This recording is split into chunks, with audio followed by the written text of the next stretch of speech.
Hello and welcome to another episode of Old Faces. This is your host, Mr. Mocha, aka Xavier Blacking, and I got my man Lupe on today, and we're gonna be talking about lifestyle men and their emotions. Lupe, you on? Lupe, if you on, I don't hear you. Turn your mic up. Well, while Lupe suffers through his technical difficulties over there, we'll just get started, let everybody know what the topic's going to be. The topic today is about the male emotion. A lot of people get it twisted. They think that lifestyle men don't have emotions, but that's not true. Men in lifestyle do have emotions. And the only question is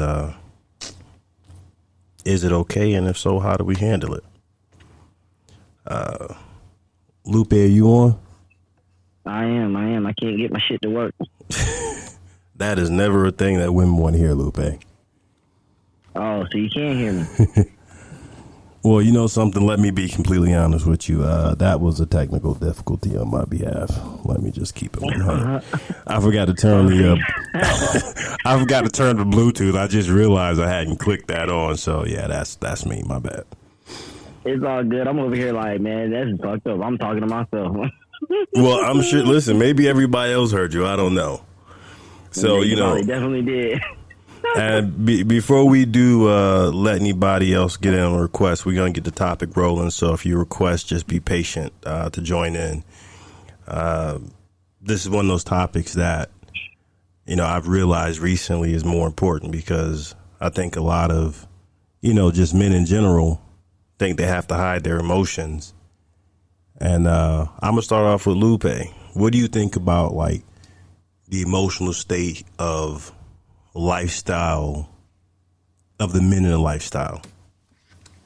I mean, to be honest, you always want me to be honest, but I'm saying to be honest, I think that when we talk about emotions, I think that there's a time and a place for emotions when it comes to lifestyle. Like, I think everybody needs to have feelings. I think how you show them feelings matter a lot, especially when it comes to things that aren't yours. You know, like, I know we spoke a couple weeks ago or a couple days ago. You know, we had a little small conversation about, like, when you meet guys that like to gatekeep and do things of that nature. They explain gatekeep.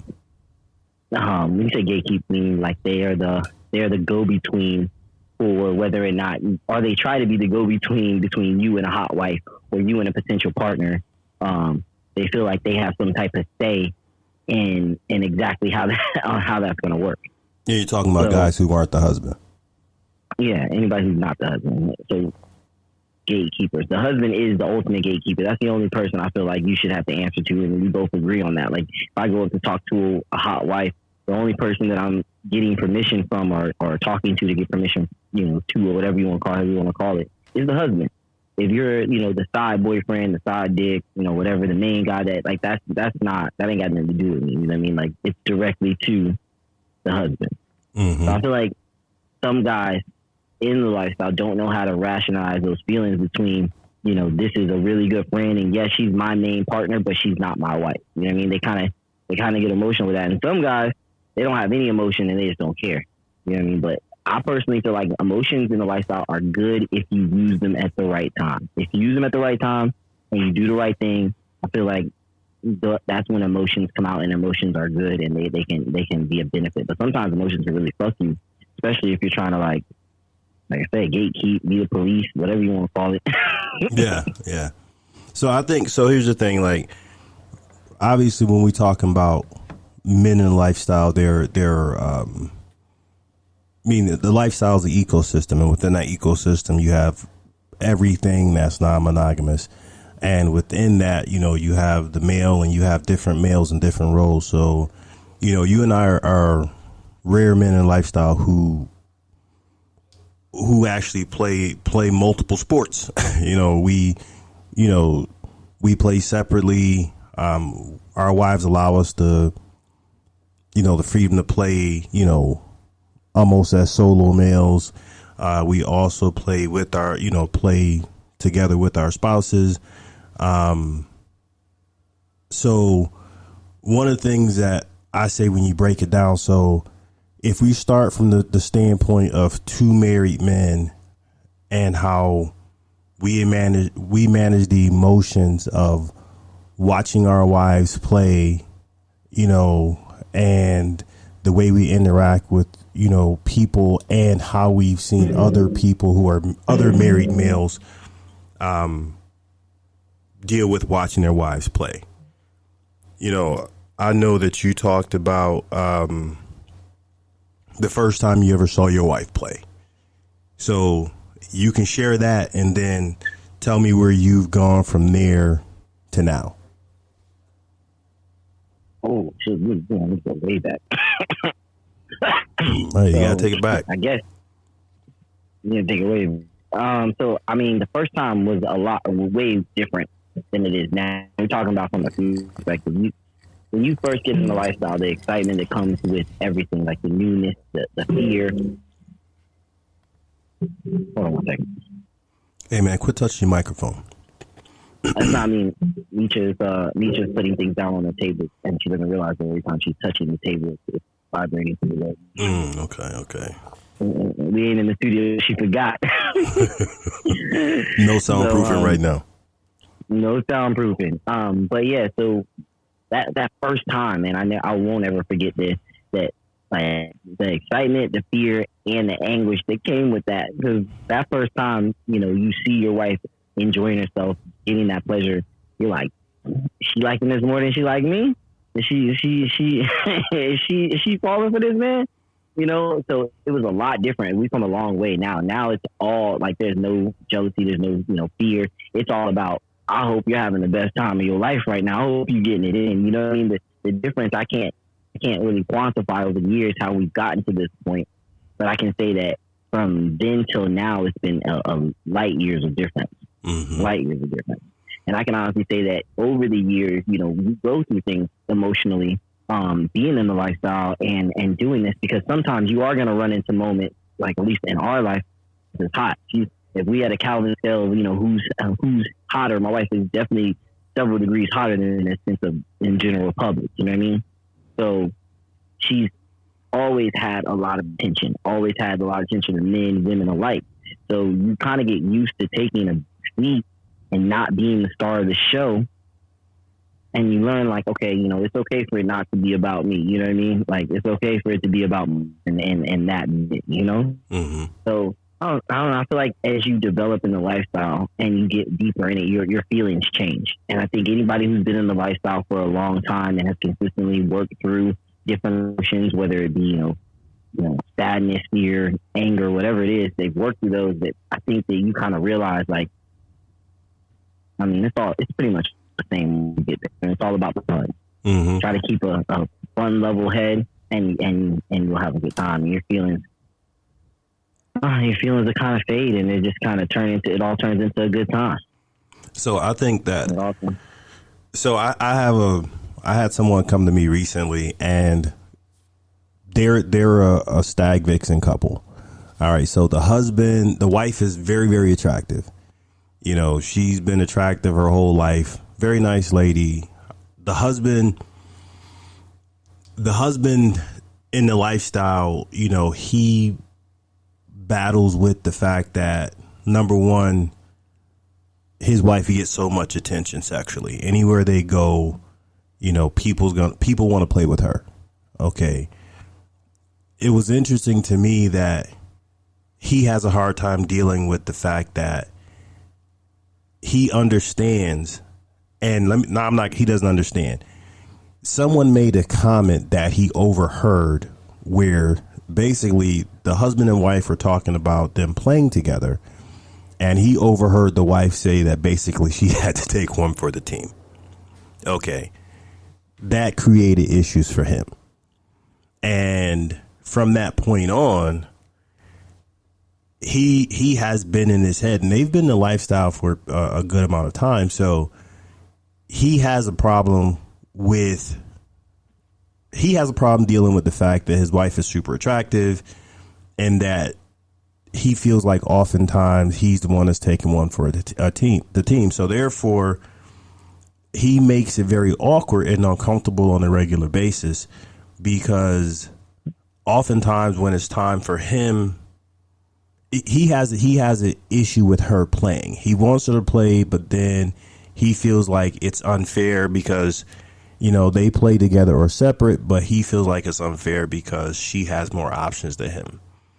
And we've had multiple conversations about this, and that's that's a situation where his emotions are all over the place because they like to play, but you know, he feels like he's in competition with his wife, and therefore a lot of times she takes a back seat.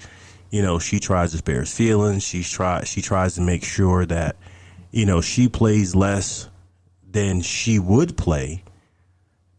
And oftentimes in a situation, you know, she will go above and beyond to try to, I'd say, almost pacify his emotions.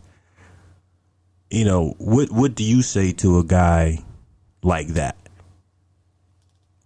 Personally, I personally say lean into that. You know what I mean? And by that I mean, like, all right, so your feelings of inadequacy and your standards for what you think are now being set by somebody else's opinion on what they want. So now you've allowed what somebody else wants to now come into your mind and dictate what you are, which I think that first and foremost, he has to leave that feeling and understand where that feeling of inadequacy is coming from.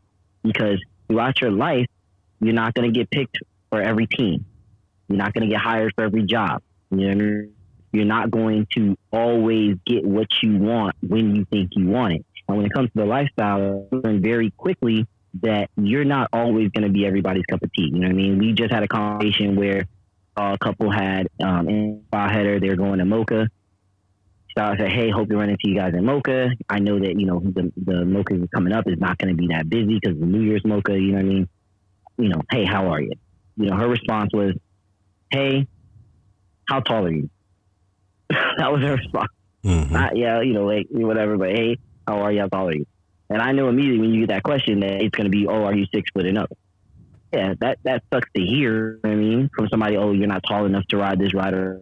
But at the same time, it is what it is. You know what I mean? Like, just because I'm not your cup of tea doesn't mean I'm not going to be somebody else's cup of tea. You know what I mean? So every fucking flavor ain't for you.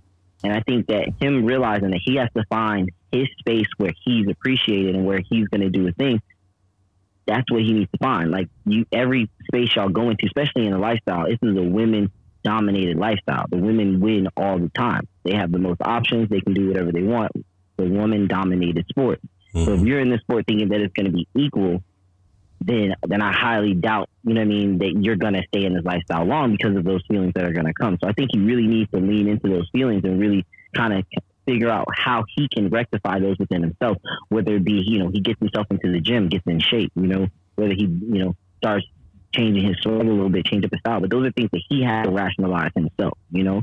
Like, it's not his wife's job to make him feel like he's adequate for every woman, when really she just needs to let him know that he's adequate for her, because that's what their marriage is about. But lifestyle is completely different. Lifestyle is a lot more superficial. As much as we try to pretend like it's all inclusive and everybody's invited and everybody, you know, is loved, the lifestyle is very superficial when it comes to looks and standards and how we want to go about it, because we're supposed to be exploring our fantasies. So because we're exploring our fantasies, we kind of hold those fantasies to a higher standard than we would in our day-to-day life. I mean, like, in my opinion, as we should. You know, I'm not looking for another spouse. I'm looking for mutual attraction, you know, a sexual chemistry, and possibly a friendship. You know, and, you know, going back to, you know, the conversation I've had with him is, you know, along the lines of what you said. To me, I've always said, you know, I think there's a common misconception with men in general. Men are always taught, you know, suck it up, swallow those emotions down, don't say anything about them, you know, just bury that shit. And I think that a lot of guys, especially married men, the failure that a lot of married men have is that, you know, it's a partnership. The same things he's spoken to me privately, he's never spoken to his wife. He's never told her about his insecurities. And to me, that should be the first place you go. But, you know, his thing is, I don't want to appear weak in front of my wife. Well, if there's anybody in the world you can be vulnerable in front of, it should be your wife. My wife knows all of my weaknesses. My wife, she knows everything about me. You know, so I think that, you know, in the lifestyle, the first thing as a male we have to understand is that it is okay to express your emotions. Now, in the space of married people, especially, you know, so with this guy in particular, he hasn't spoken to his wife about it. And so she's perpetually frustrated. And you can tell when you see them at an event, and the strength of their marriage outside the lifestyle, in my opinion, is what's kept them going so strong, because they have a very strong relationship together. But, and the weird thing is, he doesn't mind seeing her play. He just gets jealous because he can't play as much as her, which to me was always strange, because even with me and Mrs. Mocha, you know, Mrs. Mocha could always play more than me. It's not even a competition. You know, if we sit down and go, hey, let's see how many people we can play with this month. I mean, I may be able to find 4 new playmates. She can probably find 40. You know, so to me, like, that's not even. It's not a competition. You know, so and the conversation I had with him was, you know, first, talk to your wife and see how she feels about this. You know. And then he's like, well, I don't want to be an emotional I don't want to seem like an emotional man. And I'm like, now, for people who don't know me, if you're my friend, I don't really pull punches. This is why Lupe and I are so close, because Lupe will call me and tell me whatever the fuck he's thinking without anything fluffy. If you're my friend and I'm talking to you and I'm editing stuff and being super polite when we're talking about something serious, we're probably not that tight yet. So he's a very close friend of mine. I said, you know, look, you think you're not acting emotional, but you do. I mean, your emotions are written all over your face in a group setting, because it's obvious that you're nervous, that, you know, she's going to be able to have fun where you can't. Now, no offense, ladies, this is something that dudes on a regular basis, we're accustomed to understanding that, hey, we have to be careful, because it is our job to emotionally cushion our wives. But I think in the lifestyle, you can also lean on your wife for emotional support. You can lean on her to, how can I say it? In a situation where you're feeling insecure about a thing, she's the first person you should talk to. You know, especially when it comes to playing. And the thing that this guy in particular is uncomfortable with, and what's interesting is I found that in the stag vixen dynamic, this is more common than people realize, where you have a guy who, which once again, to me, like, I don't see how a guy could think that you're going to be able to outfuck your wife. I don't. Or get more attention than your wife, which, I mean, in some cases that can happen, but usually your wife is going to get more attention. And I mean, I've asked him, why are you competing with your wife? You know, I'm not competing with. I'm going to be honest. I don't think he's competing with his wife. I think that, like you said, they have a very strong relationship outside of the lifestyle. They probably see each other as pretty much equals, and I'm sure they have great balance in their personal life, because in order to, you know, do the lifestyle, to do these things, you have to have a great immense amount of balance in your personal life. If your personal life is fucked up, it's gonna spill over into the lifestyle. You know what I mean? So, with that being said, I think that having that sense of balance in your personal in his personal life now affected his lifestyle, because he's expected to have the same sense of balance in his lifestyle life. He's expecting for it to be like, hey, you know, tonight you won a couple of times, but, you know, we're going to go over here and then I'm going to win 2 times. And it doesn't really work out like that. And that could be from a myriad of reasons. And I don't think that him not communicating that to the person who knows him best and watches him best is a problem, because he might be able to rectify the situation talking to her And instead of him going into these situations and highlighting whatever negative aspects are coming across, kind of timid or a little, shy or whatever the situation is, she may be able to coach him up to be like, baby, these are some of the things that I could probably feel that's a little bit of a turn off or that would make a woman, feel some type of way, and give him the advice that he needs to now have the confidence to win more. You know what I mean? Mm-hmm. I think that him being emotional, he's being emotional and doesn't even realize he's being emotional. But then one is he needs to definitely express emotions, his wife, and then as a team come up with a constructive way to make it so that he feels more inclusive in these things and that people don't feel like they're taking one for the team. Maybe, maybe he's not as fit as he could be. Maybe he doesn't, as much as he could say. Keep it 100. It's a situation where the wife is extremely attractive and he's not. And it's not. It's not a lack of. But here's the thing: if she's extremely attractive and he's not, right? Then at the end of the day, there has to be some quality that causes extremely attractive woman to fall in love with him, and that is where Showcase should be. That is where he has to draw his confidence from. I agree. He has to understand that what makes him attractive isn't the fact that he's 6'5", 250 pounds, 6-pack, looks like he could play any NFL team in the world. That's not what makes him attractive.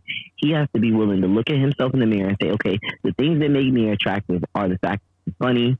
The things that make me attractive are the fact that I can do this, X, Y, and Z. And then he needs to lean into those things and say, okay, these are what make me attractive. Now I'm going to play on these things. And the women that are interested in me are going to be protected to these particular qualities. You know what I mean? Like for me, I'm a short guy, you know what I mean? But I'm fun and I'm social. So that level of confidence and sociability is comforting to a lot of women. So therefore they're more comfortable and more open to playing with me after that because they feel more comfortable. No, I may not fit every physical check in their checklist. I might check off all those things, but there are qualities that are good about me that I lean into. So I feel like if he understood more about himself and what makes him attractive in his lifestyle, he can then start to amplify those areas and become more attractive in general to the women that he's running into. Because I think that people automatically assume that attractiveness is just how pretty somebody is. When realistically, if you look at some of the most attractive women in the world, they may not necessarily look the best, but the way that they carry themselves in a public setting has lent us to believe that this is what makes them, these particular qualities are what makes them attractive, not just because they're hot. Yeah, you know what exactly. I mean? And I think that's like, to go along with what you're saying, just to add to that. What's interesting is, I believe that's where he gets in trouble, where he hurts himself or he hinders himself because, that's one of the conversations that we've had. And then, of course, me just saying, hey, you have a good personality. He's like, oh, dude, you call me fucking ugly. I'm like, you're a dude. I don't give a fuck if you're ugly or not, but you do have a good personality. But the problem is, you walk into a party and every man and woman is automatically looking at her. And then that's when that insecurity kicks in. And that's when, instead of him shining because he does have a really good personality, he is funny and he does have a lot to offer. He shrinks in on himself or his behavior turns poor. And so what winds up happening is he shoots himself in the dick, right at the offset of the night. And I've been in situations where we're in public and nobody wants to deal with him. And he thinks it's because of his looks. No, it's, or it's automatically, oh, they just want to talk to me because, her husband wants to fuck my wife. And I'm like, here's the thing. Who gives a fuck at this point? Your job is to make this woman want to fuck you because the door is open. And the thing that a lot of people don't understand is I can see an attractive woman across the room. That's just the thing that draws me to her. I can go up to her and talk to her for 30 seconds and be repulsed by her. And at the same time, we've all talked about a woman who may not particularly be our cup of tea, but then we begin to talk and all of a sudden, oh, she's turning me on. And for him, it's almost like, not almost like he is jealous of the attention that she gets from her physical appearance, while at the same time he loves the fact that she has his physical appearance. So going back to what you said, I 100% agree that he should, share those feelings with his wife. And, she is really good about trying to stroke his ego because she sees the same thing that she sees it. He just won't speak to her about it. But like you said, there are other things that can draw somebody into you, so yeah, I agree with you 1,000% on that one. I think when he does, I think there's gonna be some growth because if he does talk to his wife's gonna have to take a temporary backseat to stroking his ego and tell him seriously, hey, these are the things you do when we're in public that make you seem unattractive. Like your attitude comes across a little bit like this, you get a little bit like this, babe. Got to get that in check. I love you. It doesn't for me because I love you, but other people that's immediately going to be a turnoff, and she has to kind of give him that coaching. But he, like I said, he can talk in order for her to get that coaching. He has to communicate. Yeah. I think right now his biggest issue is he isn't communicating his issue to the person who knows him best, and that way he's going to lose every time. Because we're talking about my best friend, my dog, the person I'm fucking with. You know me better than anybody else. You know what I'm saying? I'm completely like level. You know what I mean? Just my bestie. You with me every single day. You can look at me and when I'm fucking up. And I think that he's failing to use his wife to tell him how to get right. She's a woman. And not only is she a woman, she's apparently a 10. So if she's a 10 and you got a 10 in your pocket, why not talk to the 10 to see how other 10s work so that I can get more 10s? Like the reason I am the man I am today is because I'm always willing to listen and learn from my wife in order to be a better man for other women that are around me. Because she's going to be the one that's like, I don't know if you do that, Lupe. Like, I don't know about that. And then I have to go reevaluate whatever it is. Your wife be like, hey, knock that shit off. But immediately, she'll be like, man, she's like, why you what the fuck are you doing? I'm like, what are you doing? What the fuck? But that's where the confidence comes from. You know what I mean? Like I have supreme confidence in who I am and what I'm doing because I know listening to a beautiful woman giving me instructions so that I can attract more beautiful women. There's going to be at least a million females that feel exactly your wife does. And if his wife is as pretty as she is, then all he should be doing is talking to her. Nah, maybe you're not going to be in the right place to win every weekend. But I can promise you when the time comes for that 10 that you really want to fuck with, if you have listened, you're going to win. There's been women, as I've told you before, that I could not even imagine that I would have ever had a shot with that have been like, hey, Lupe, what's up, man? Like, I like you. I heard you on a podcast. I like how you vibe. Like, what's up? Like, well, what? Like, what? So now, you know what I mean? Like, it's tough. So now the next thing is, because these are some of the different things that I've come across. Another really, really big one, a major one, and this is one that I've seen throughout my entire lifestyle experience. Husbands who get insecure when they're watching their wives play with another guy. Like that to me is by far the biggest one. Like literally I've seen guys start to cry. I've seen guys get angry. I mean, I've seen a husband, pull his wife aside and have a full on argument at a lifestyle event. We've been in a situation where, during the middle of playing, the husband just said, okay, stop. We can't do this.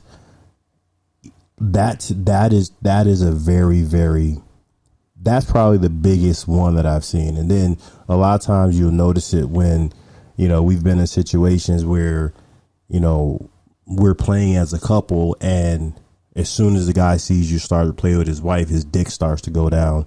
And so now my wife is ready to set me on fire because this guy's too busy looking at his wife enjoying herself, and I think that right there is 100% emotions, because you're in your head concerned that somehow that this other, somehow the math is, I really don't know what the math is. I mean, I've talked to multiple guys, and the biggest one that I've got is I don't like the thought of another man pleasing my wife better than me. And what do you say to that? You in the wrong sport, my boy. You in the wrong sport, my boy.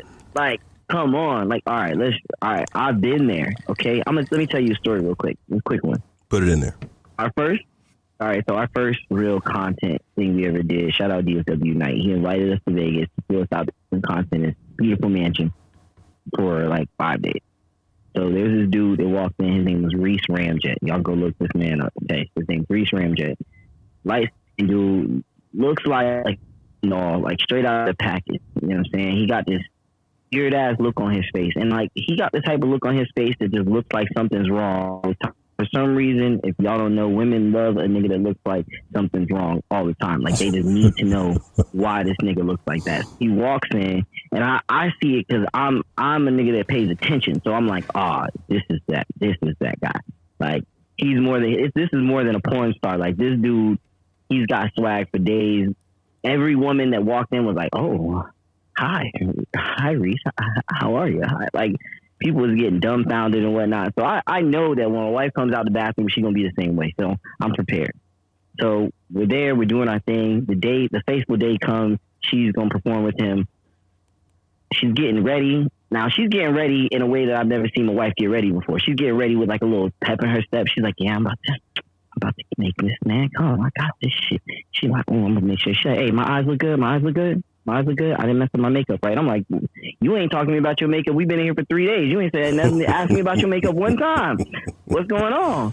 So I'm like, all right. So one of the dudes comes over who does the recording. He's like, hey man, I know you like to record your wife, but do you mind if I record this one? You know, Reese has been, a little off today. He might make him a little nervous. I'm like, no, cool. I said, can I be in the room? He's like, no, you can be in the room. Just let me do the recording. I'm like, all right, bet. So they start, they get started. I'm getting a drink or whatever. I come in the room and I'm watching them start, right? And they're on the bed. She's on her knees. He's on his knees. They're kissing. They're making out. Now she's making out with this man like she's making out with me. Like, I see the energy. Like I can feel it. When I walked in the room, it was like sweat. It slapped me in the face. I smelt it. I'm like, this is different. This one's different. So she starts fucking him, and she ain't just fucking him. She making love to this man. She is involved, like all the way. Like she don't see me. There's no light. It's a dark room. She's in the middle, and it's just her and him, and they are in it. So I'm starting to feel some type of way, but I'm not recording. So it's not like I'm gonna be like, hold up, the camera fucked up. I ain't got no, I can't say shit. Can't say about that. I'm just stuck in the muck. So look, now this is more. Now, like I said, the first time I watched my wife was with her best friend. A lot of people don't know that it was with my best friend. You know what I'm saying? It was cool the very first time. Now here we are. This is years later. It's got to be like 4 or 5 years later. So this is the first time I've seen since then where she's just been like enamored with this dude, right? Mm-hmm. And I could tell you that jealousy feeling right there I had in that moment, bro. I wanted to flip the whole mattress over. I wanted to go kick him in the face, punch her in the head. I felt some type of way in that moment. But what I realized is that everybody, if you're in the lifestyle as a man, you have to realize that eventually this is going to happen. You know what I mean? Just because your wife married you doesn't mean that she doesn't have things that will make her enamored, just like we do. Just like as a man, when you see a beautiful woman, then you just like, damn. You can't help but say, damn. Like you look twice, then you know you're gonna get hit. You know she gonna see you, but you look twice anyways because it's worth the look. Mm-hmm. Like they have that same thing, and after feeling those emotions and going through all that, I went outside, smoked a blunt, had to calm my head down and really work through my emotions. I didn't even watch the finishing of the scene. Like I didn't watch that scene until like almost 7 months later. Like I didn't actually touch the scene until 7 months later. I was like, too long. I gotta work my own feelings. 7 months. And working through those. It took you 7 months to look at it. Wow. 7 months, bro. I didn't touch that scene. I mean, we had other shit to do. It was in the pocket. I'm like, I don't. That's too much. Too much fun. You're breaking up a little bit. Too much fun. She said she was having too much fun. Too much fun. Okay, so this is, I think that, oftentimes when I talk to people and my wife has told me like, hey, you got to go easier on guys. And the reason is for me, like I'm a very fair person by nature. It would piss me off if my wife expected me to half-ass sex with somebody who I'm extremely attracted to. And then on the other side of that coin, I guess I've never really been a jealous person. And for me, of course, the difference is before I met my wife, I was already in the lifestyle. So I've always wanted to see her play. And I explained to her early on the lifestyle, like, listen, you have to understand this. There's going to come, because my wife forever will hold back. Like, I watch her playing with some dude and I can see that she's right at that point, but then she'd shut it down because she'd be worried about me. And I kept telling her, like, listen, you have to understand, you can't hold back. You have to enjoy yourself. And there's a common misconception that a lot of people have in the lifestyle.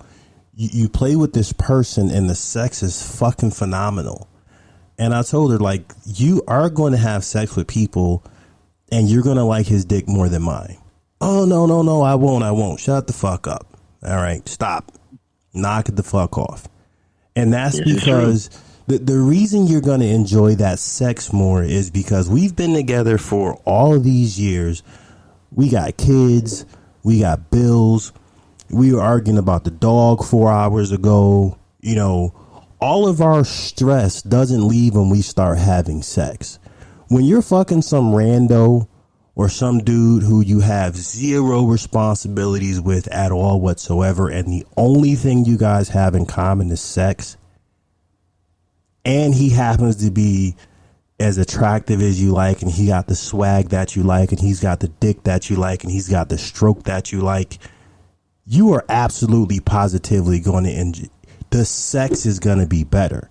Now, I explained to her the intimacy is not going to be the same, but you're losing yourself. It's like going on vacation. You go on vacation, you leave all your stress behind, but then you're going to go back home. And when you get back home, you're happy to be back home. That's what I told her my dick is like. Okay. So I don't expect to be the best dick, because men say it all the time. No pussy, the first best pussy you'll always get is new pussy. And I told her the best dick you're going to get is new dick if he knows what he's doing. All right. After that, then I don't mind being a close number 2 or number 3. I'm not worried about, because, you know, arrogance can only go so far if you mix it with honesty. You know, there's going to be somebody taller. There's going to be somebody younger. There's going to be somebody more attractive. There's going to be somebody with a bigger dick. There's going to be somebody who do some shit that I don't got the cardio to do. There's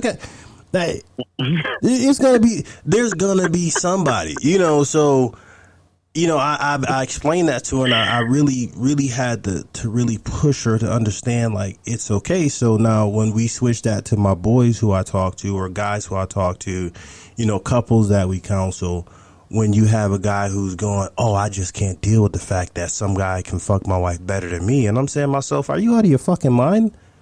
Like, I think that, listen, you're right.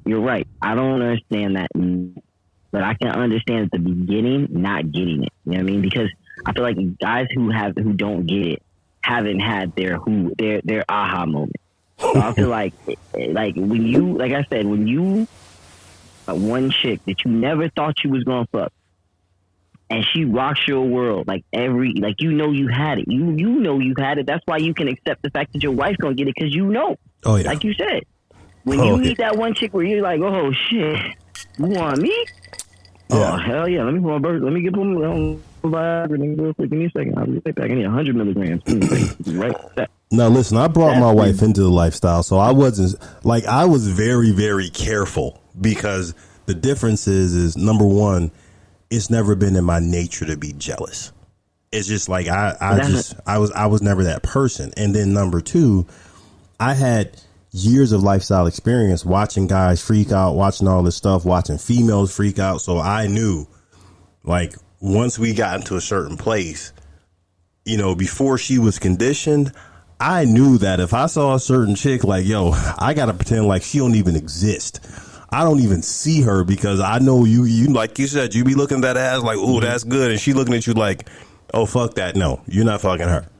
You can fuck anybody here but her.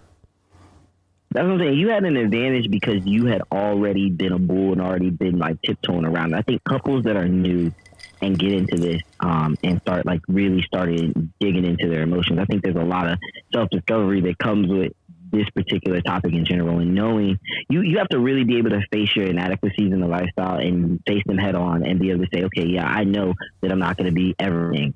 But the part that I am is everything. You know what I'm saying? Like, I'm not gonna be everything, but the part that I am is everything. The part of your life that means the most, I am.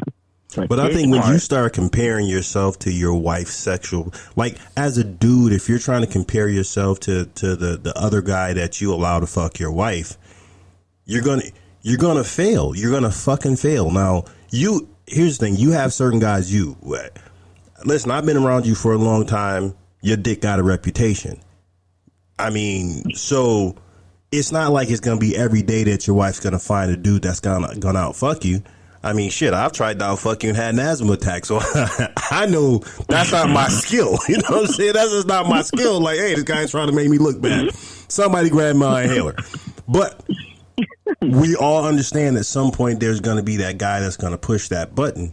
And I'm telling you, a lot of guys in the lifestyle, when they see some dude push their wife button, like, bruh, I literally have, no shit. Like, I've had husbands have like heartfelt crying conversations with me. Like, I just don't understand. You know, she doesn't make those sounds for me. She doesn't do that for me. And I'm like, hey, I've watched my wife fuck some dude who she didn't make that sound for me either. I'm not going to lose sleep. I'm a high fiver when she come upstairs like, hey, you did a good job, because I damn sure ain't going to do that maneuver that he did. I got back problems and asthma, bitch. I'm not doing that. Call him back. I think that's what separates a true stag from anything else in the lifestyle right there. Because we not competing. A stag is not competing with his wife. That's not happening. The stag is like, bruh, I love my wife, but want her to have a good time and enjoy herself on every level. I'm not allowed to compete with this NFL player that just walked in. I'm not doing it. I'm not doing it. Like, I want her to go win. I think, like, you ever thought about like how many times I'll be like, we want our wives to win? Oh yeah, every time. That mentality of like that right there. I think that may be what the feeling is, the emotions. You know, when we're talking about emotions, and then like the feeling of wanting your wife to win. I mean, even if you get it, like, I don't need to win every night, but I want to win every night. Mm-hmm. Right? I think that right there is what separates that emotion. The will to have your teammate win, to be a part of something that's bigger than you. Mm-hmm. Like, if my wife goes out, like you said, none of us want our wives to go get dick that's half-assed. Like, there's not too many dudes are really out here like, no. Stop. No. There are a lot of guys out here who wants their wife to go get half-assed dick. That's the problem. But they're not stag. I feel like that's not a stag. Yeah, I feel like that's not a stag. I feel so like we talking about side if you have that. No. Listen, you have more cucks that want to see their wife get good dick than stags. I promise you this. And to me, that's an emotional thing. Well, or excuse me, wannabe stags, because I agree with you. You're not a real stag if you're not rooting for home team, because that's the thing. I've had more conversation with guys in the lifestyle where it's a couple where they both play, where the guy doesn't have a problem until he watch his wife get piped down better than he piping her. And then now he's got a problem. That's when they got to have the conversation. That's when there's a fucking argument. You know, no offense, ladies. We see women do this all the time. Like, that's standard issue. Like, every dude in the lifestyle at some point has talked to another dude and been like, yo, you see that fine ass chick over there? Yeah, don't look at her, because I don't want my wife to see me looking at her, because as long as I don't look at her, my wife might go over there and talk to her. Like, we've all experienced that, but dudes don't say to another dude like, oh shit, I hope that dude over there don't try to fuck my wife, because I'm gonna cock block the fuck out of that. But just watch them when they see certain people. Watch them after they come out the room. How many times you been in a situation with your wife where that dude look over at you fucking his wife and his dick go limp? Think about that. Man, that's why we don't play with couples that much. That's exactly why. And they usually so-called stag and vixen. The couples we play with. Yep. You're right. You're right. You're exactly right. These dudes want their wife getting dick. A lot of guys want to see their wife. I'm not going to say that it's a 50-50 thing. They want their wife to have a good time, but they just can't deal with the fact that somebody's going to fuck their wife better than them. And like, to me, that is the fucking definition of arrogance. If you think nobody is going to fuck your wife better than you did at some point, it's fucking crazy. And I always say, the thing is, it's home, right? Your wife is home. There are going to be things about your wife that you know. There are going to be spots you know not to touch. All of the things, right? Mm-hmm. And that sometimes goes, you know what I mean, super deep. So if you know these things and you know all about how to make her come, how to do this, that, and the fifth, then you shouldn't have any issues. I think that what happens, and this also lends to it, is a lot of guys are within their box sexually, right? So at home, they're doing doggy side, ride, done. You know what I mean? Mm-hmm. Wham, bam, thank you, man. It gets into kind of like a routine of at-home sex or something, right? So when they get to these parties, you know, you see Lupe. Lupe's like, all right, we going from the side, we going from the top. I'm gonna eat you out. I want you to ride my face. I'm gonna ride your face. We're gonna do this and do this. Oh, you like eating ass? Me, man. I don't care. I ain't to let's ride. Like, it doesn't matter. Like, we're going a whole nother direction. So she's getting to explore something that's different. And I think that as a guy, if you've explored all avenues with your wife, right, you've done it all. Y'all have gotten kinky on every level that you have deemed imaginable. And you come to a party, I feel like there shouldn't really be that many elements of surprise at this point. You know what I mean? The point is to go find that surprise. There shouldn't be surprise if somebody, you know, makes her moan or makes her squeal or whatever it is. That shouldn't be a surprise because you should have already been there at least once. Like, if you're in the lifestyle and you're actively sexual with your partner, I feel like you should have explored a lot of these things that could, you know what I mean, before you get there, that may make you jealous and make you feel this way. You know what I mean? So now the question is this, you know, as a, how do you help a guy who's saying, hey, I don't want to come across like this. I want to be more comfortable watching my wife have fun. I want to help her embrace that.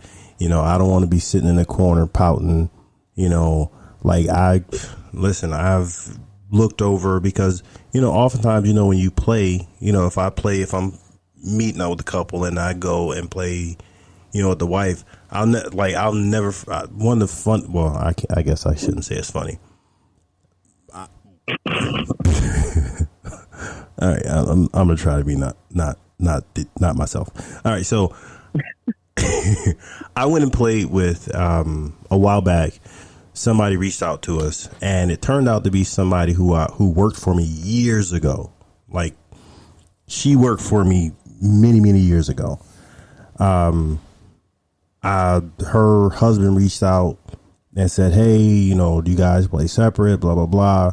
Yes, absolutely. So, you know, Mrs. Mocha turns it over to me because she's the one that started off. And she was like, yeah, you know, my husband, I'm sure he like your wife. She showed me the body. I'm like, yeah, absolutely.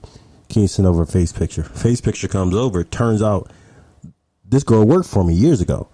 So now I'm super excited because, you know, back then, you know, she was like fucking 20 years old and I was the boss. So like, I completely didn't acknowledge the fact that she was hot, you know, hot as fuck. So, you know, I was just like, treat her like she was, you know, and like nobody, like, hey, because then, you know, you don't want to wind up in HR because they're super friendly. It's like, hey, you know, face palm, get the fuck away from me type shit.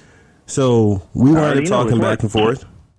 I go over to play and I, you know, as usual, hey, what are your rules?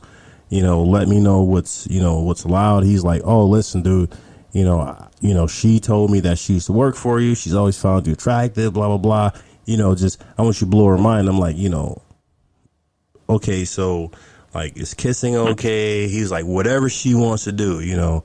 He's like, at some point, you know, I like to join in, put my dick in her mouth, blah, blah, blah, blah, blah. You know, we can tag team her. I'm like, okay, cool. So I talked to her. Hey, you know, are you guys good? Yeah. So we start playing. And I'm all in because, of course, it's a fantasy.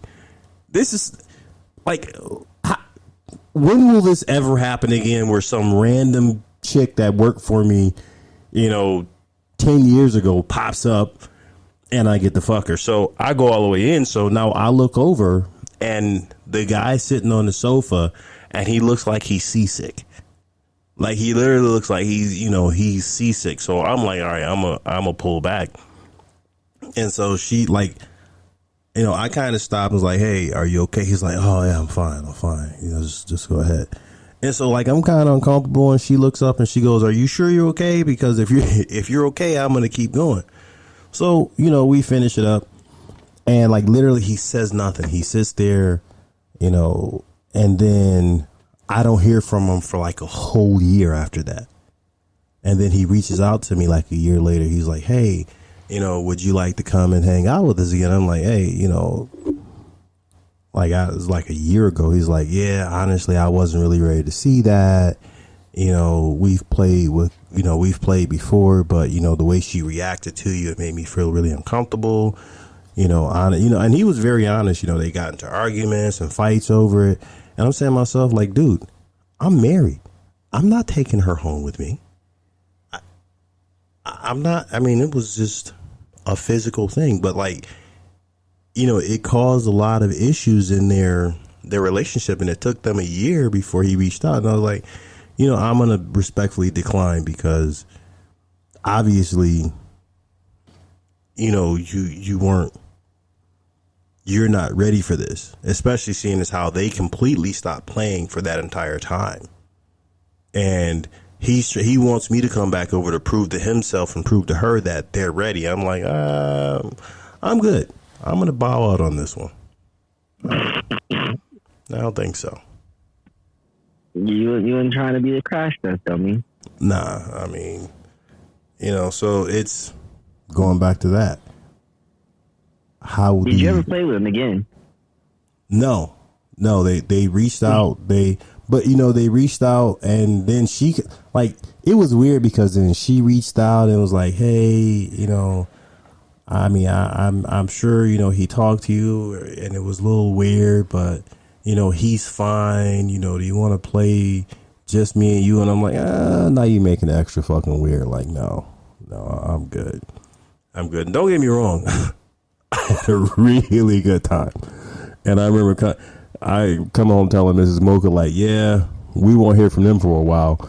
And sure enough, I didn't, But it baffles my mind that the emotional state of guys when it comes to when it's you can't deal with seeing your wife have a good time. How do you get past that? I think that you have to change your mindset, and we have to go back to, like I said before, you got to start rooting for the home team. When you're sitting over there and you're dealing with those feelings, you got to really deep down figure out where these feelings are coming from because you put yourself in a situation. If you say, hey, I want to see you with somebody. I want to see you pleasured. I want to see you have a good time. You've said these things, right? Mm-hmm. Now you're here.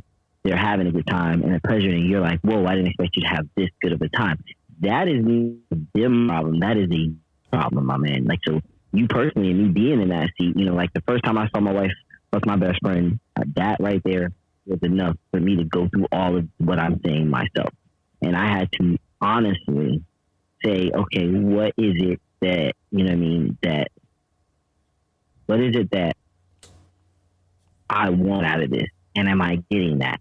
And what is it that she said she wanted, and is she getting that? And if all of these are checked, my feeling's valid. Does what I'm feeling make sense? And if it doesn't make sense, then maybe I do need to, maybe I need to go downstairs, let them finish up, grab something to drink, relax, and go through whatever I need to do to get rid of these emotions. But I don't need to put these feelings on anybody else. The arguments and the fights afterwards, that doesn't need to happen. Hey, babe, did you enjoy yourself? Yeah. Okay. Hey, I'm going to take a minute. Hey, honey, I want to hug you. Give me a minute, babe. It's not something you talk about. You know what I'm saying? You talk it through and then you go deal with your feelings because those are your feelings. You know what I'm saying? I feel like anybody who's in this lifestyle has to develop a level of emotional maturity that allows them to sit in those type of situations and do the right thing for the greater good. Because if you can't do the right thing, if you don't have that level of emotional maturity, then you have, the fights and the arguments after that because you haven't been able to honestly rationalize where you are, you know what I mean, and what it is you want. You haven't truly accepted whatever it is that you want. Yeah. And that's why I always say, men and women, we all have emotions. You don't have different emotions than us. Everything is about the way we manage the emotions that we have. And the lifestyle, it's one thing when you're new to the lifestyle because you have to experience it. Coming from the vanilla world, the straight, monogamous relationship, the way that the world says it's supposed to be, into the, ethical, non-monogamous type relationship, which encompasses a lot of things.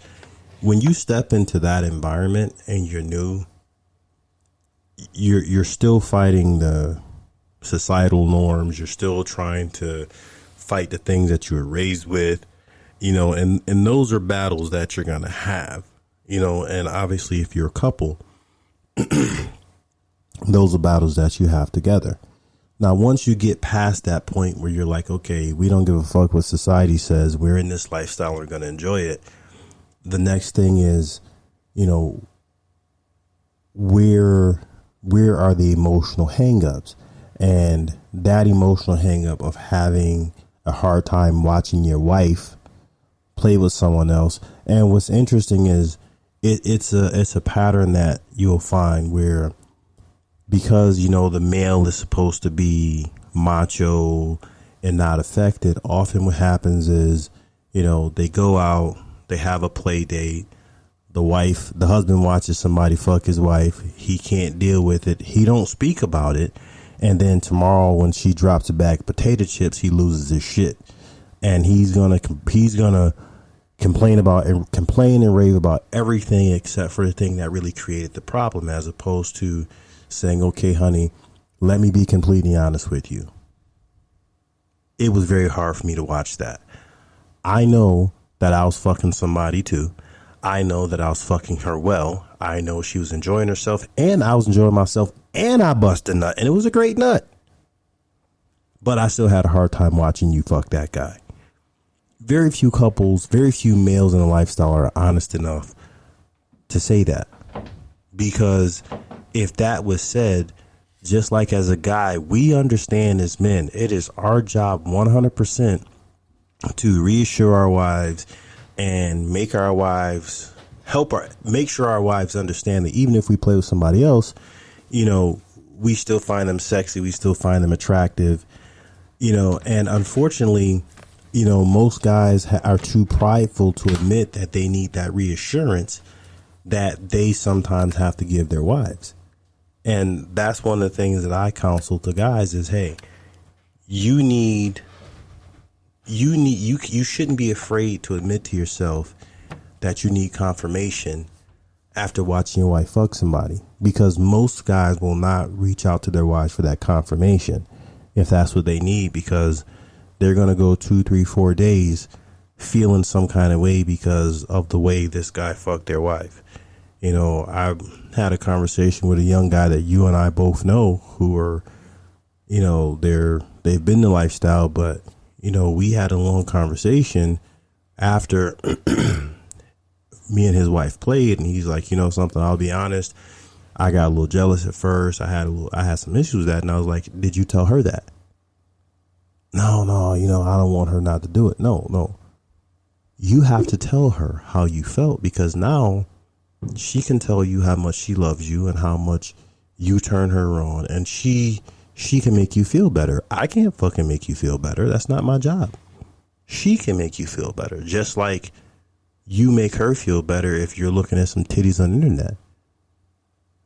But most guys are too arrogant, or society has taught us that we can't do that, where most husbands in lifestyle are constantly telling their wives, oh, honey, fuck what society says. You're not a slut because, you're going to suck 3 dicks at the party this weekend. But the guy has to, in his mind, he forgets that, okay, being macho and, bottling up your emotions, a thing that society's told us to do, he forgets that he also has to, push aside the societal norms and share his emotions with his wife. Now, I'm not telling you to be a little bitch, but I'm saying, have that conversation so you can work through it together. And ladies, just, for the guys out there, they understood what I meant by don't be a little bitch. Right, Lupe? Facts. I mean, I think people have to, like, I feel like if you get in this lifestyle and you've already decided you're going to be in this lifestyle, you've already said fuck the societal norms. Now, if you decide to take it to a level like we have with content and your faces out there, I think that's even another level. But I think that having the constant reassurance from both of you, like going back and forth, you know what I mean? I think that's important. I think that you have to, at the end of it has to be a constant flow of communication back and forth. And for this to work, for your confidence to be popping, for your feelings to be stable, it has to be a constant flow of communication. Okay. Like, you got to be open and you got to talk. So, like, Lupe, ego aside, I'm sorry, go ahead. Talk. I'm saying ego aside, you got to talk. Like, that's what matters. If you're going to do this with your wife, you have to have an open flow of communication. I agree. So before we wrap up, we had a request from, was it Kaysen Mandan Kink podcast? Welcome. How are you guys this evening? Doing good, man. How you doing? Doing well. Welcome. Welcome. Sorry I hopped on late here, but this was a really good topic that I wanted to get in on. You're in. Let them have it. Well, just going back to what you were saying earlier, about guys not wanting to tell their partners how they feel, after like a play scene or something, that's not only going to hurt, your lifestyle relationship. If you hold that in for long enough, I mean, that's going to affect you as a man, in bed with your wife, and it's going to affect your entire relationship because you're going to start to resent her. So if you can't have an open, honest discussion about how those things make you feel, and come to some sort of like resolution to how you can both be in this space and enjoy yourselves, then it's just going to be all bad from there on out. Absolutely. I completely agree. You got to be able to have that open line of communication. I think that goes along with the reconnection that happens after. Everybody knows when you get done with a swinger party, you typically go home and the last person you fuck is your spouse. I think that's having a little bit different for me. I don't have that reconnection or that reclaiming thing. So you should first tell us your dynamic in the lifestyle. Okay. We've done pretty much all of it, but our main dynamic right now is hot husband. So I mainly go out and play, but my wife still plays. But when she plays with other men, see, I kind of have a different take on this because a lot of the guys that get insecure and have issues with their wife playing with other men, it's usually because, oh, he's bigger, he's more attractive, blah, blah, blah. For me, it's the opposite. My wife finds guys smaller than me because she had some issues during childbirth, and like I'm kind of at the top of her size limit for what's comfortable. So when she plays, she tries to find guys that are smaller that she can, fuck however she wants. Like she can fuck like a porn star and it's not going to hurt her. Wow, that's dope. So for me, that took me a minute to be like, well, shit, we don't get to fuck like that all the time, Yeah. But it's because if she were to fuck me that way, she's going to be broken for a week and then we can't do shit. So for her to go out and play with these other guys, and do all the things she wants to do, like now I'm all for it because like I understand why now. At first I didn't understand why she was doing it, but we had the conversation. And So wait, I gotta stop you for a second. I'm confused. So Okay. you're Stag Vixen and you both play separately. You don't play together. Right. We rarely play together. But you both play. Yeah. Yes. And so I just want to understand it, because so for you go play, she goes and play, and so what she's doing, as opposed to looking for guys who are, have a bigger dick, she's looking for guys who she can have more of a sexual experience with, just because she's not comfortable with anything large. Right. All right. So how do you guys reconnect? Well, when she plays with other guys, we really don't reconnect unless it was like earlier today and then that night if we play. But I don't have that urge to be like, I gotta fuck you now. So when I say reconnect, reconnection, just to be clear, reconnection is not necessarily a physical thing. For my wife and I, whenever we play, we always talk about it afterwards. We always have a conversation. So you do no type of reconnection. So she goes and fucks and then comes home and it just didn't happen. You don't share the experience with one another. So you have no reconnection. For us, that's just debriefing. Just talking about what I love it. Okay, what happened. Okay, got you. So I mean, that's what we call reconnecting. So debriefing, got you. Yeah, but for a lot of people, like when they say reconnecting or reclaiming, that's having sex with their partner after they've had sex with someone else. Yeah. And I don't have that kink.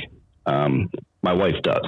So when I play as a hot husband and I play with like another hot wife or a single woman or something, when I come back, she is all over me.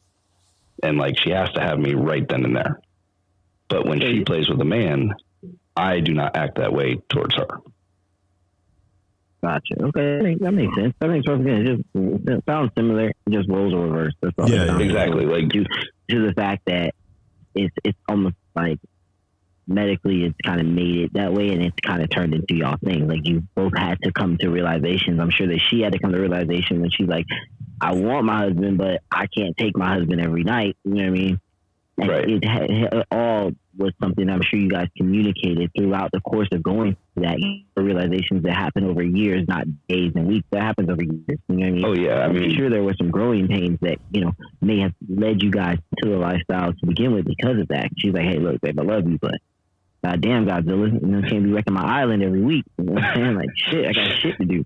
So basically, you reconnect and she reclaims. Yes. Got you. Okay. That's fine. I love that. I love hearing about, like all the stuff that she does and everything. I just don't get that urge to be like, okay, now it's my turn, Yeah, of course. And I think that, when you say that, I can say that, just hearing your story, I can see why that urge wouldn't be there. Because at the end of the day, that, as much as you enjoy, having sex with your wife, you said at the beginning of she fucks this guy like a porn star. She does a whole bunch of things with him that she can't do with me. So I'm sure there's a lot of things that you personally want to do with her that you can't do because you know that it's gonna fuck some shit up. You know what I mean? Like, right. My wife is a trooper. She loves huge dicks. You know what I mean? She takes some monsters, and I'm like, what's the actual fuck? Like, damn, I can't believe that. So I know when I see, like, when she fucks Damien, I'm like, oh, you know what I'm saying? Like, that's crazy. That's crazy. So it's like that, and I completely understand it. Like that's fire that you guys have found y'all's dynamic and made it work in that way, and that's exactly what we're talking about. That's how you take something that could have been a negative and flip it into what ends up being a beautiful, and you getting fulfilled out of it and both making it work. That's literally what it's all about right there. How would it take you guys to like realize that this was the best way to be? Probably almost 8 years. Okay. Yeah, it happens over years. Not weeks, not months, years. I mean, because like I said, like we went through, almost every different type of dynamic in the lifestyle. Like we kind of tried it all to see where we fit in. Yeah.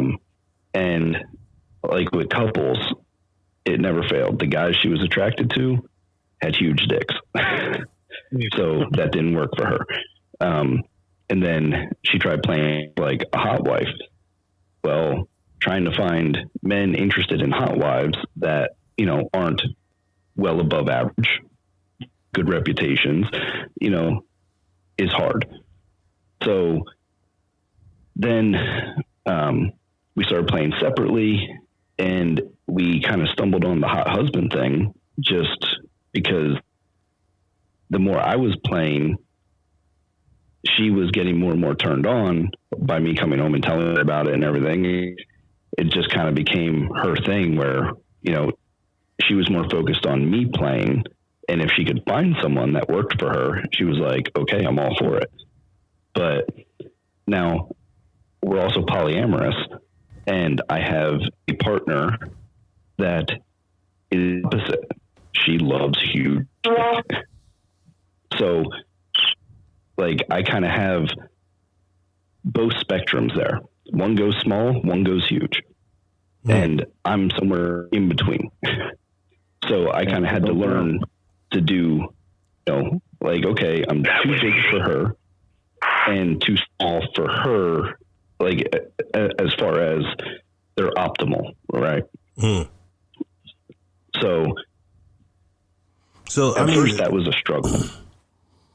What part of it was a struggle? To just kind of like in the middle, you know, like just know, okay, you're too big to give one partner the best experience possible. Small to give the other part the best experience possible. So that was a bit of a struggle to just know, like, okay, my two favorite women in the world, I can't be the best, right? Because every guy wants to be.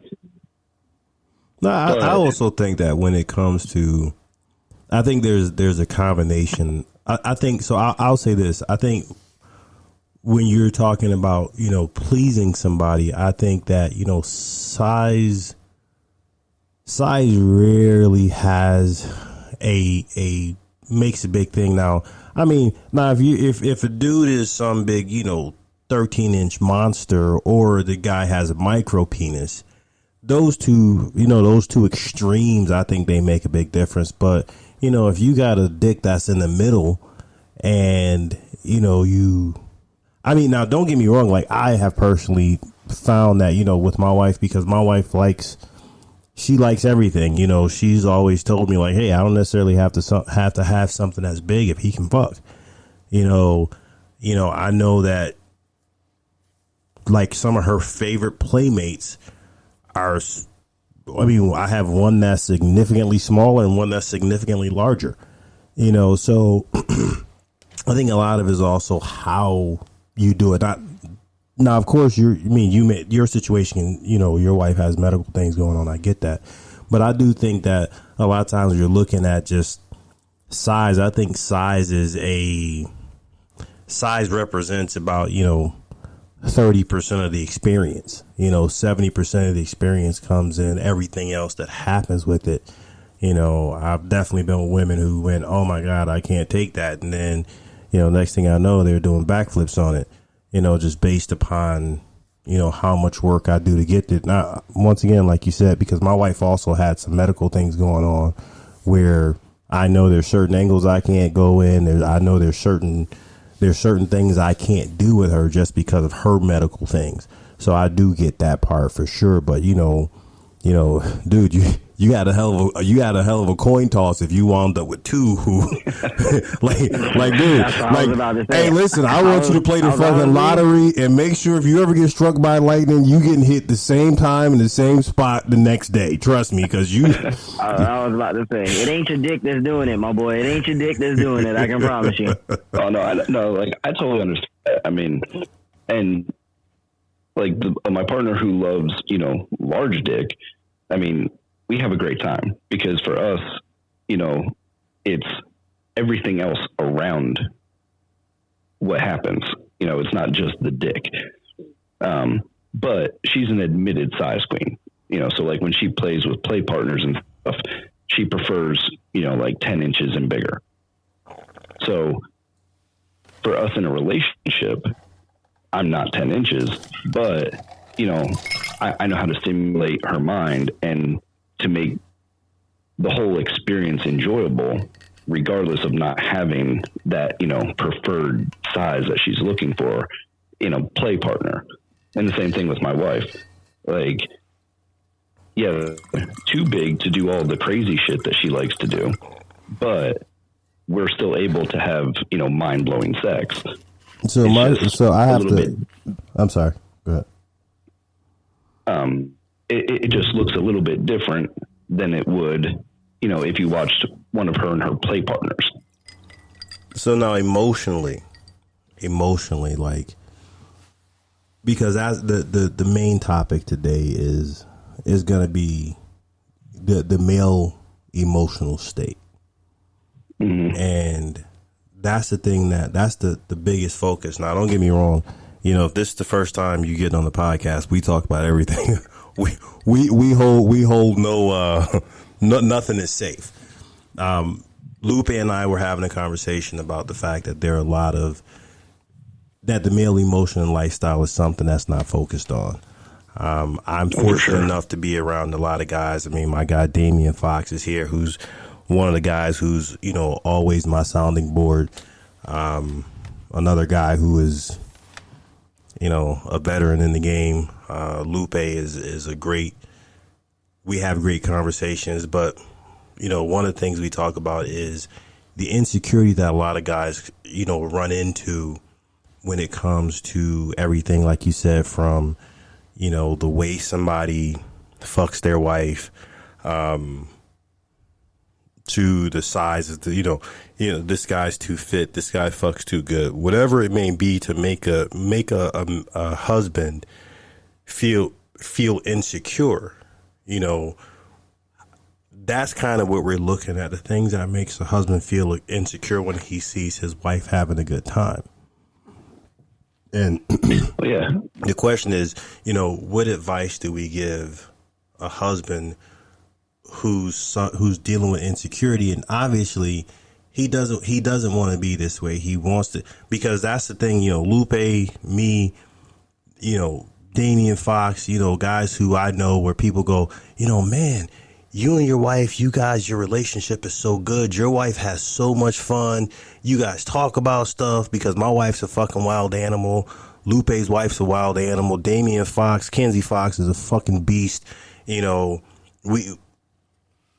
we're all in a dynamic where our wives are subjected to us dealing with other women, and we're subjected to them dealing with other men. Now, of course, for us, we see it up close and personal.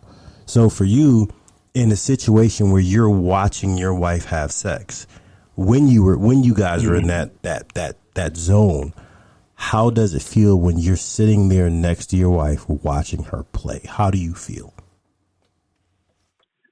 I mean, I'm always excited for her, because I want her to have the best time possible. Like, I'm a very compartmentalized person. So, like, I can have that compersion for her all the while, like in the beginning of being like, well, shit, can't do that with her. How come she don't do that on me? But I can still be happy at the same time. What me, a while is to get over those negative thoughts in my head. And how I went about doing that was just focusing on my relationship with her, because I loved her so much and I wanted her to have, the best experience that she could. Like, I knew I couldn't have these negative thoughts, because it was going to come out in our relationship, because like you were saying earlier, if, she drops a bag of chips and you go off for no reason, like, I didn't want to be like that. Mm. So we discussed things, I made it very clear. Well, I also made it very clear that I want her to have a great time, and I don't want her to look for people that, couldn't provide her the best time, because that's not fair to her. Mm. And, it's just over time and staying in that mindset, you just kind of get, or at least I did. I mean, that's the only advice that I can give for guys is just focus on your relationship with your partner and their happiness. Okay, definitely. I like that. That's facts. That's facts. That is, I guess, some of the best advice I've heard today. Yeah, I mean that's true. I mean, I will say that now I personally, when my wife plays and she has fun, like I'm so turned on. Like it's weird with me because if she plays with somebody and she didn't have a good time, then I don't get aroused. But when she plays with somebody and she has a really good time, I get super aroused because it's the look in her eyes. You know, it's the look. It's my wife, you know, when she's in her zone, she's insatiable. So for me, I've always been very turned on, especially like if she's telling me what happened. If she's telling me what happened and I'm listening, I'm going to get aroused by it. You know, so for me, I've always been very turned on when she has a good time, when she goes and plays. You know, I know, you know, since, you know, for us, you know, our lifestyle experience expanded to OnlyFans and things like that. And even when I record her playing, like if I'm recording her fucking, like my dick is hard as a missile, you know, and so that's one of the things I also have to ask. Lupe, do you get turned on when you watch your wife play now? Oh, it's always been that way. It's the first time. It's always been that way. I've always enjoyed watching it. I always tell her I'm like, you're my porn star, my personal porn star. I love it. But don't get me wrong, I love playing, I love meeting women, I love all that. But like sitting back with a beer, watching my wife get down, get dick all the way down, that's my good time right there. I'm chilling. Yeah, same here. And so what do I call you? I see your KNS. What do I call you? Pedro. So Pedro, now that you guys play separate, was the decision to play separate for you because, you know, it was easier for you not to watch? And it was just like, hey, it's easier if you play, I play, and then we come back together later on because it's easier not to watch. Because I have a really good friend who, with them, they play completely separate because they're not jealous, but neither one of them want to see that shit. Like they're like, we don't want to see it. You go fuck, I'll go fuck, and then we're cool. We slide down the middle together, and everybody's happy. No, I actually enjoy watching her. Now, when it comes to my wife, I don't always get aroused while watching. Yeah, girlfriend don't count. Girlfriend does not count. But like, I like watching her. You know, and like, we do OnlyFans and all that stuff too. And like, sometimes I'll get aroused while filming. Otherwise, you know, other time. But now with the girlfriend, we have more of a like hot wife dynamic because she plays a lot with play partners, and I do get turned on watching her. But very different though, because we don't have the same relationship that my wife and I do, obviously. Yeah, that's why I said girlfriends don't count. Listen, poly or not, girlfriend doesn't count. Because no one can test your emotional capacity and emotional limits like your wife. Girlfriends, even in a polyamorous relationship, are expendable. No matter how close you are, if you lose your wife, you'll lose your mind. If you lose your girlfriend, you'll be really hurt. So that one doesn't count because of the level. Now, unless you're brave enough to say that you hold your wife and girlfriend on the same regard, which at that point, I will delete that from the podcast so that you don't get set on fire. Well, at this point, they are not on the same level, and they both know that. But the way that we are polyamorous. We do, hope to get a partner on equal footing as any other partners that we may have in time.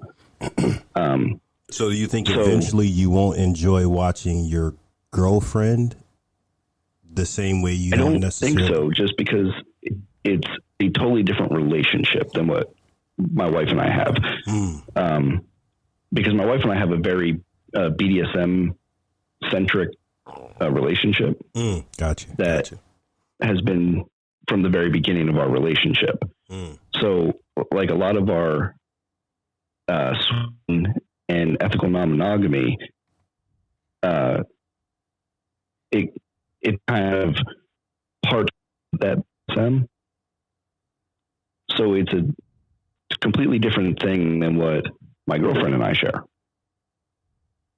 So I think it would continue to where like I get aroused watching the girlfriend, but not always with my wife. Like with my wife, certain scenes turn me on and get me aroused. But if it's just like a general run of the mill play scene, I'll enjoy watching, but I may not like get hard or anything like that. But as long as she has a good time, like I'm happy, and I'm cheering for her. Nice.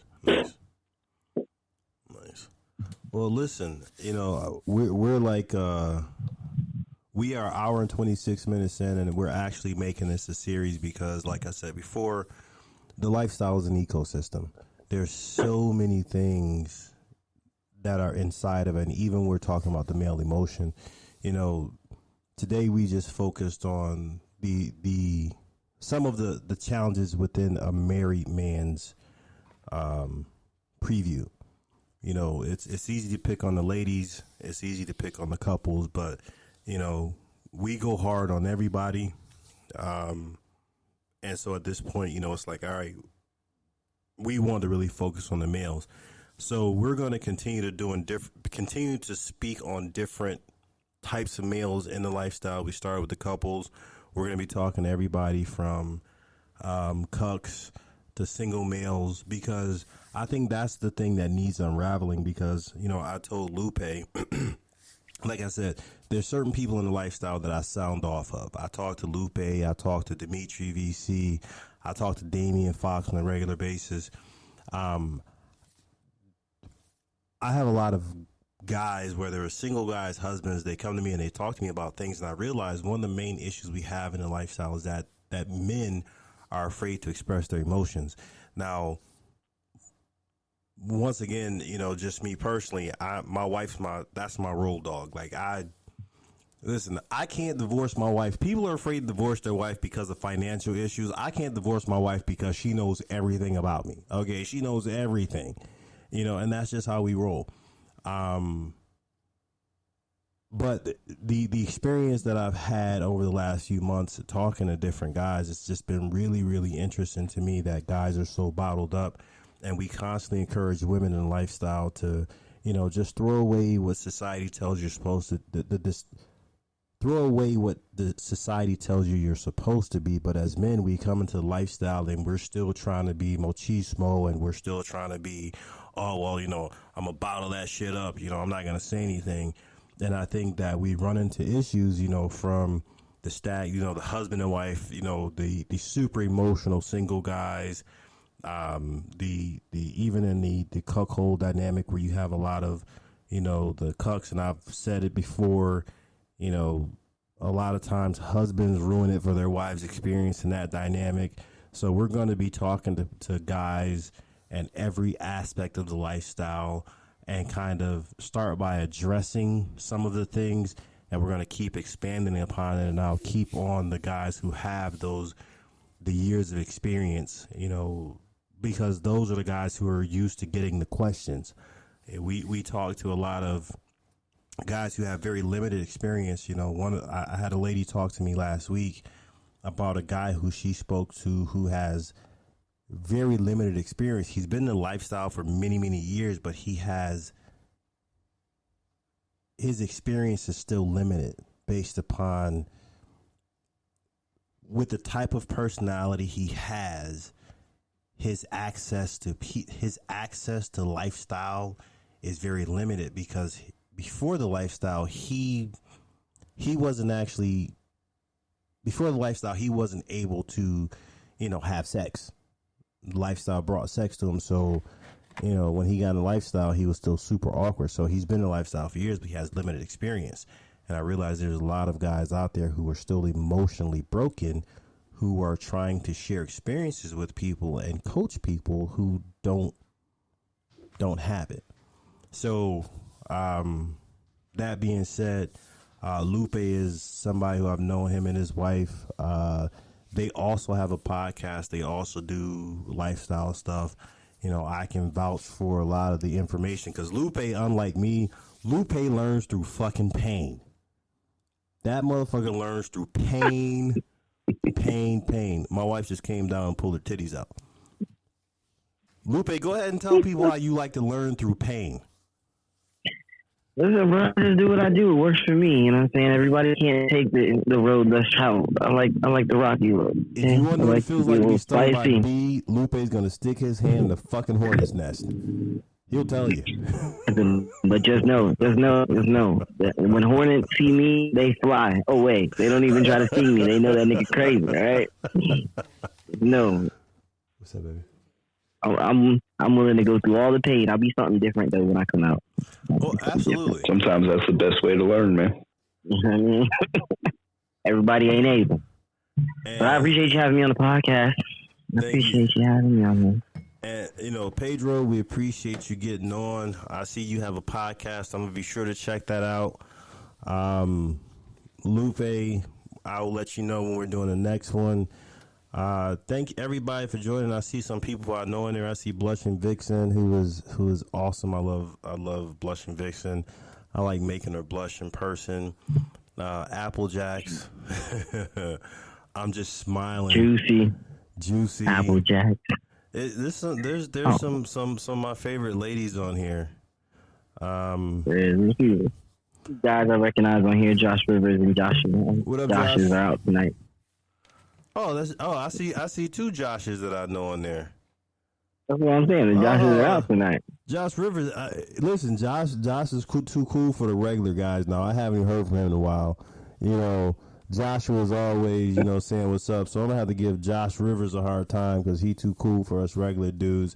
Everybody else, thank you so much for listening. And we're gonna keep this going just because obviously this is something that we want to share. And I will shoot you a message, Pedro, next time we get on. If you and your wife are on, I'd love to get her on and hear her perspective once we get on some once we get back on. Maybe she can talk to us too. I see both you guys do a podcast together, and we love talking to couples. Yeah, absolutely, man. Until next time, everybody, have a wonderful night. And my wife just came down and flashed her breath, which means you guys know what I'm getting ready to go do.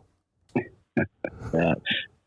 Enjoy your evening. Thanks, guys. Holler at me. Y'all have a good night. Peace. Good night, everybody.